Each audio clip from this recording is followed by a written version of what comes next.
Assalamualaikum warahmatullahi wabarakatuh.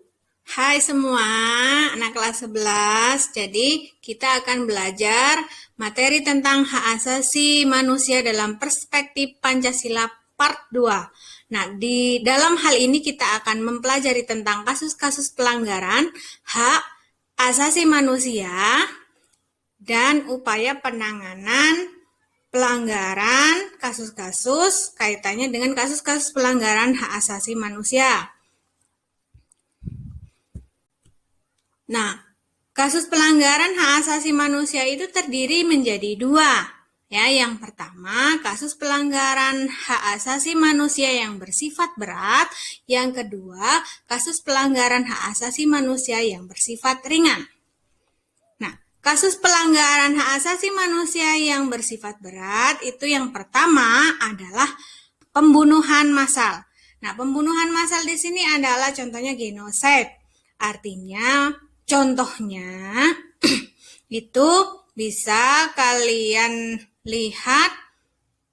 Contohnya adalah perseteruan antara kulit putih dan kulit hitam di Afrika. Yang kedua, pembunuhan sewenang-wenang di luar putusan pengadilan. Yang ketiga, penyiksaan. Yang keempat, penghilangan orang secara paksa. Yang kelima, perbudakan atau diskriminasi yang dilakukan secara sistematis. Kasus-kasus yang kedua yaitu kasus pelanggaran HAM biasa. Contohnya, pemukulan. Ya, yang kedua penganiayaan, yang ketiga pencemaran nama baik, yang keempat yaitu menghalangi orang untuk mengekspresikan pendapatnya, yang kelima menghilangkan nyawa orang lain. Nah, di sini kita akan membahas tentang faktor-faktor penyebab pelanggaran hak asasi manusia. Jadi, kenapa semua peristiwa pelanggaran hak asasi manusia secara berat dan secara ringan digolongkan dari berat dan ringan? Itu karena ada faktor penyebabnya. Faktor penyebabnya adalah yang pertama, secara internal, yaitu keadaan psikologis para pelaku, ya, sifat egois, tidak toleran pada orang lain, dan tingkat kesadaran para pelaku pelanggaran HAM. Jadi, contohnya di faktor internalnya saja, saya jelaskan bahwa keadaan psikologi para pelaku manusia yang mempunyai sikap psikologis atau penyakit kejiwaan. Yang kedua, sifat egois yang mau menang sendiri tanpa memikirkan pendapat orang lain. Yang ketiga, tidak toleran terhadap sesuatu. Kita tidak butuh yang namanya saran dari orang lain. Itulah orang-orang yang tidak toleran terhadap orang lain. Yang ketiga, tingkat kesadaran para pelaku pelanggaran HAM itu rendah, ya. Jadi perlu adanya sosialisasi tentang hukuman bagi para pelanggar hak asasi manusia. Yang kedua yaitu faktor eksternal, faktor yang berasal dari luar. Itu adalah yang pertama, perangkat hukum yang tidak tegas dan tidak jelas sehingga menimbulkan ketidakpastian hukum. Yang kedua, struktur sosial dan politik yang memungkinkan terjadinya pelanggaran hukum dan HAM. Yang keempat, struktur ekonomi yang menimbulkan kesenjangan ekonomi dan kemiskinan, memungkinkan seseorang melakukan pelanggaran hukum dan HAM. Dan yang ketiga, teknologi yang digunakan secara kurang tepat. Contohnya di media-media sosial kita banyak melihat bahwa banyak kasus-kasus pemberitaan atau berita-berita hoax, ya, yang kita dapati, yang secara mentah-mentah kita terima tanpa kita analisis berita itu berasal dari mana. Makanya kita harus pintar menganalisis berita-berita kebenaran itu benar atau tidaknya, gitu ya. Selanjutnya, peristiwa pelanggaran HAM di Indonesia. Ini adalah peristiwa besar yang terjadi di Indonesia. Yang pertama, kasus Tanjung Priuk, ya. Yang kedua, kasus Marsinah. Yang ketiga, kasus penganiayaan wartawan Udin, ya. Yang keempat, peristiwa penculikan aktivis politik. Yang kelima, tragedi Trisakti. Yang ketujuh, pembunuhan Munir. Yang kedelapan, kasus Ambon. Yang kesembilan, kasus Poso. Yang kesepuluh, kasus Dayak dan Madura yang terjadi di Kalimantan. Yang ke-11, kasus TKI di Malaysia.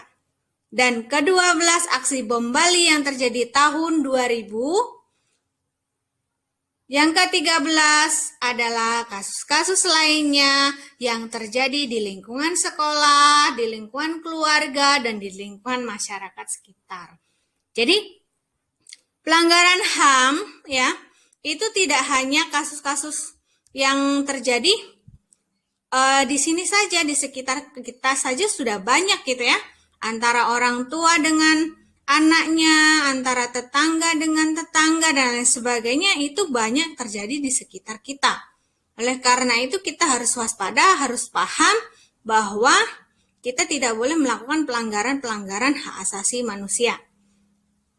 Selanjutnya, upaya penegakan hak asasi manusia. Nah, kita akan membahas bagaimana dengan adanya kasus-kasus pelanggaran yang terjadi. Kita membahas tentang upaya penegakan yang dilakukan oleh pemerintah itu apa saja gitu ya. Ya, yang pertama, upaya hak asasi manusia itu merupakan usaha atau upaya setiap orang ya. Orang itu sendiri mempunyai kebebasan, tetapi setiap orang juga wajib mengakui dan menghormati hak asasi orang lain. Kewajiban ini berlaku bagi setiap organisasi pada tataran manapun, terutama negara dan pemerintahan. Oleh karena itu, kita harus saling menghargai hak asasi manusia orang lain agar tidak timbul yang namanya kesalahpahaman atau terjadinya kasus-kasus pelanggaran hak asasi manusia. Nah, keputusan Presiden kaitannya dengan upaya penegakan hak asasi manusia di Indonesia, salah satunya termaktub dalam keputusan Presiden yang termuat dalam Kepres nomor 50 tahun 93 tentang pembentukan Komisi Nasional Hak Asasi Manusia atau Komnas HAM yang kita sering dengar gitu ya. Nah, yang pertama, tugas komisi tersebut yaitu menyebarluaskan wawasan nasional dan internasional mengenai HAM baik kepada masyarakat Indonesia maupun masyarakat internasional. Yang kedua, mengkaji berbagai instrumen PBB tentang HAM dengan memberikan saran tentang kemungkinan aksesi dan ratifikasi. Yang ketiga, memantau menyelidiki pelaksanaan HAM serta memberikan pendapat, pertimbangan, dan saran kepada instansi pemerintah tentang pelaksanaan HAM. Yang keempat, mengadakan kerjasama regional dan internasional di bidang HAM. Nah, upaya penegakan HAM di Indonesia yang melalui ratifikasi. Ini merupakan sebuah keputusan untuk meratifikasi suatu perangkat internasional hak asasi manusia, biasanya didasarkan pada pertimbangan-pertimbangan politik, hukum, dan administratif ya. Nah, semua aturan-aturan yang telah diratifikasi tersebut itu berasal dari konvensi-konvensi yang berasal dari negara atau negara-negara tetangga yang lebih dulu mempunyai kesepakatan kaitannya dengan aturan-aturan tentang hak asasi manusia. Semua aturan-aturan konvensi-konvensi tersebut dijadikan sebagai dasar pemberlakuan ratifikasi terhadap undang-undang yang diberlakukan di Indonesia.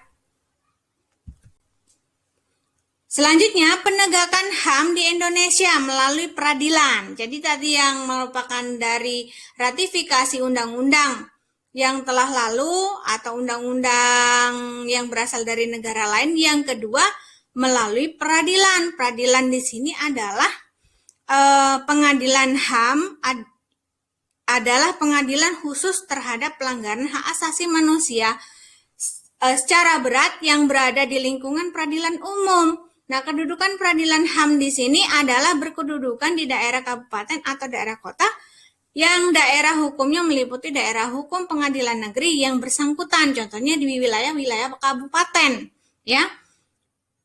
Itu kalau pengadilan negeri. Adapun untuk daerah khusus Jakarta, Pengadilan Hak Asasi Manusia berkedudukan di setiap wilayah pengadilan negeri yang bersangkutan. Nah, lingkup kewenangan peradilan hak asasi manusia terdapat dalam pasal 4 Undang-Undang Nomor 26 Tahun 2000 tentang Pengadilan HAM. Pengadilan Hak Asasi Manusia bertugas dan berwenang memeriksa dan memutus perkara pelanggaran hak asasi manusia yang berat. Contohnya adalah kejahatan genosid. Kejahatan genosid adalah setiap perbuatan yang dilakukan untuk menghancurkan atau memusnahkan seluruh atau sebagian sekelompok bangsa, ras, kelompok etnis, dan kelompok agama. Selanjutnya proses di peradilan. Yang pertama melalui tahap penyelidikan. Siapa yang melakukan tahap penyelidikan? Yang melakukan tahap penyelidikan adalah polisi. Yang kedua, tahap penyidikan. Siapa yang melakukan tahap penyidikan? Yang melakukan tahap penyidikan adalah jaksa. Nah, baru setelah dilakukan tahap penyidikan, dilakukan penangkapan oleh kepolisian juga, dan dilakukan penahanan oleh kepolisian. Misalnya contoh kasus pencurian dan lain sebagainya. Pemeriksaan di sidang pengadilan. Siapa yang melakukan pemeriksaan? Jaksa. Penuntutan siapa? Diberikan kewenangan untuk menuntut perkara itu adalah hakim, ya. Dan yang kelima, yang maksudnya selanjutnya setelah penuntutan itu adalah ketentuan pidana. Itu diputus oleh hakim, gitu ya. Nah, selanjutnya, perlindungan korban pelanggaran hak asasi manusia. Jadi korban dan saksi dalam pelanggaran HAM yang berat wajib mendapatkan perlindungan baik secara fisik maupun mental dari ancaman, gangguan, teror, dan kekerasan dari pihak manapun. Perlindungan ini harus dilakukan oleh para aparat penegak hukum dan aparat keamanan setempat secara cuma-cuma. Tidak ada yang mengeluarkan uang ya dalam hal ini. Kalau ada silahkan laporkan ke pihak yang berwajib karena kita adalah negara hukum, negara yang menjamin adanya kepastian hukum gitu ya. Selanjutnya, korban pelanggaran HAM itu akan mendapatkan yang pertama kompensasi ya. Yang kedua restitusi, yang ketiga rehabilitasi. Kompensasi itu apa? Yang artinya imbalan yang diberikan oleh negara karena pelaku tidak mampu memberikan ganti rugi yang sepenuhnya menjadi tanggung jawabnya. Restitusi adalah ganti rugi yang diberikan kepada korban atau keluarga oleh pelaku atau pihak ketiga. Yang ketiga, rehabilitasi. Rehabilitasi itu apa? Adalah pemulihan pada kedudukan semula, misalnya kehormatan, nama baik, jabatan, dan hak-hak lainnya. Nah, itu saja kaitannya dengan materi kita ya hari ini tentang kasus-kasus pelanggaran HAM dan upaya penanganan kasus-kasus pelanggaran HAM. Kesimpulan pembelajaran hari ini setelah kita mempelajari tentang pembelajaran di part 1 dan part 2, kita wajib paham mengenai konsep hak dan kewajiban asasi manusia. Yang kedua, substansi hak dan kewajiban asasi manusia yang telah dijelaskan di part 1. Yang ketiga, kita harus paham mengenai kasus-kasus pelanggaran HAM.